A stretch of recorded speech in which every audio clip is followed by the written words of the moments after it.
हातात घेतले आहेत. त्यामुळे सर्व भीमनगरला पाणीपुरवठा केला जातो. मात्र या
ही भूमिका घेताना पाहायला मिळते. आपण या संदर्भात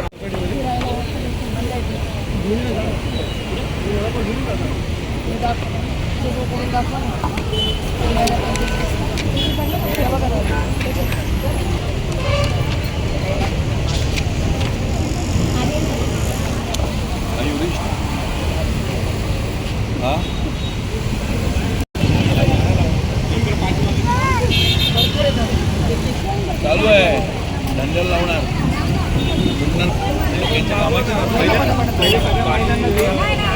मी नगरसेवक होतो त्या वॉर्डातला होता. सुधाबाईंनी बांधलेला होता.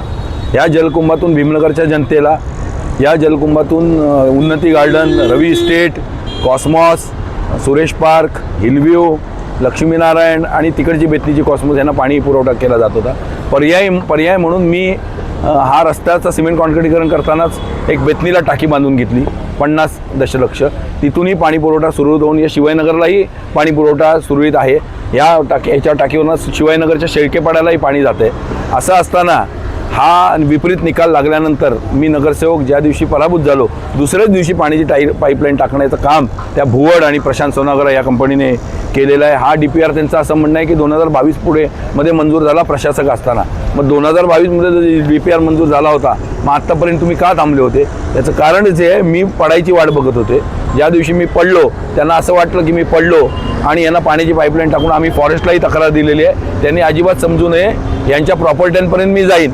यांनी अमृत योजनेतून किती पैसे खाल्ले आहेत, कुठे कुठे यांच्या प्रॉपर्टी आहेत सगळ्यांच्या, ह्या अमृत योजनेतून ह्या ह्या अधिकाऱ्यांच्या, ते सगळं मला माहिती आहे. कॉन्ट्रॅक्टरना जेलमध्ये बसवल्याशिवाय राहणार नाही आणि बोगस निकृष्ट दर्जाचं काम केलेलं आहे. आज इकडनं जर पाणी वरती येऊरला अनधिकृत बांधकामाला दिलं, अनधिकृत बांधकामाला पाणी देऊ नये अशा प्रकारचे निर्देश असताना, हायकोर्टाचे निर्देश असताना, त्या बंगल्यांना आणि त्या सगळ्या पब्स आणि त्या सगळ्या हॉल्सना पाणी देण्याचं काम आता यांनी चालू केलं आहे. जसं काय वाघ जखमी झाला, त्यांना वाटलं आता आपलं रान मोकळं झालं. वाघ जखमी जरी झाला तरी वाघ जिवंत आहे. टायगर हे पाणी, भीमनगरच्या जनतेचं पाणी, या सोसायटीचं पाणी आम्ही वळवू देणार नाही.